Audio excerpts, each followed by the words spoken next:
Alexander Suvorov was a Russian national hero and military genius. He started as a corporal and worked his way up to become the generalissimo of the Russian Empire. During his military career he did not lose a single battle. Кавалерии русской! Салют и слава!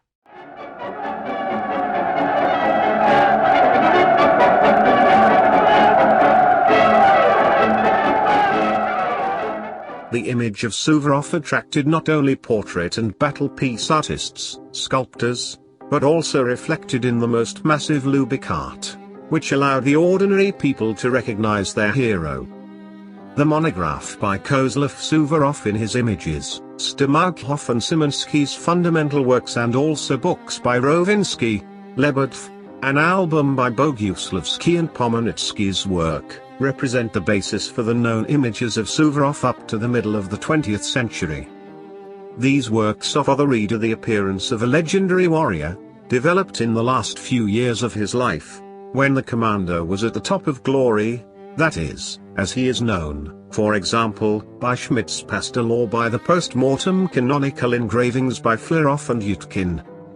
Excluding the so-called Astrakhan portrait dated 1780, all other portraits depict Suvorov when the commander was in advanced years. Little is known all about Suvorov's childhood.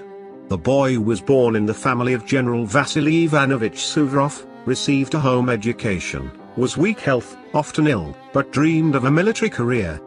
The visit of Abram Hannibal, the great-grandfather of Alexander Sergeyevich Pushkin, to the estate where little Sasha lived with his parents decided his fate. Seeing the boy skillfully apply tactical techniques in playing with tin soldiers, Hannibal influenced Vasily Ivanovich, who was preparing his career for Alexander. And it happened. But what did young Suvorov look like? The answer to this question was helped by the staff of the Suvorov's Museum in Korprin, Belarus. They sent us a copy of a reproduction of Suvorov's portrait as a child from Gustav Boguslavsky's album, Suvorov in the Domestic Fine Arts, published in Moscow in 1952. According to Boguslavsky, the portrait of the boy was acquired by historian Basilevich from descendants of the great commander, who considered this portrait a family relic and an undisputed image of Suvorov as a child. Professor Konstantin Basilevich was a senior researcher at the Institute of History of the USSR Academy of Sciences, and his opinion, in principle, could be reliable. However, he was a historian but not an art critic, taking into consideration that the portrait of Suvorov in his childhood or Suvorov as a child was written by an unknown pastelist and dated back to the first half of the 18th century. We tried to find at least a couple of the Russian portrait artists who worked in pastels techniques during the specified period, but alas, found no one. However, given that little Sasha Suvorov was often ill, perhaps parents could take the child to Europe for a health amendment, where he could well sit for an unknown artist. Such painters were abundant, and the technique of pastel was in fashion, especially in France. That is why this country attracted our attention. There is no question that during that period the master of all French portrait artists was Francois-Hubert Drouais Jr. This artist created many masterpieces, mainly writing portraits of nobles of the end of Louis XV era. Such portraits, painted with oil on canvas, were very expensive, and Vasily Ivanovich Suvorov, known for his stinginess, would hardly want to pay for such expensive work. Most likely, he could hire an aspiring artist, such as one of Drouais' students, who would agree to perform a portrait of his son with pastels, that is colored crayons, cheap and popular at the time in France. We found a portrait of Francois-Hubert Drouais Jr.'s brush called Young Student. Look at him carefully. Does he resemble portrait of Suvorov as a child? The boy on the portrait of Drouais' brush positively interacts with the viewer. The turn of the head, the delicate look, the beautiful eyes and facial expression eloquently testify to this.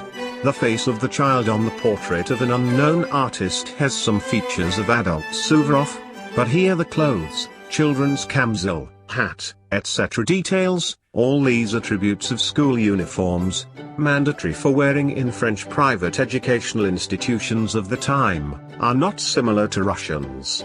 How could a 10-year-old Suvorov be in a French schoolboy's suit? It is possible to assume that the unknown artist simply inscribed the image of 10-year-old Suvorov in the uniform of young student by Drouais, having removed portfolio and other small details, but for some reason repeated the shape of the ear with a characteristic bend at the bowl. Now about the time of painting the portrait. Young student performed by Francois-Hubert Drouais dates back to 1761, oil on canvas.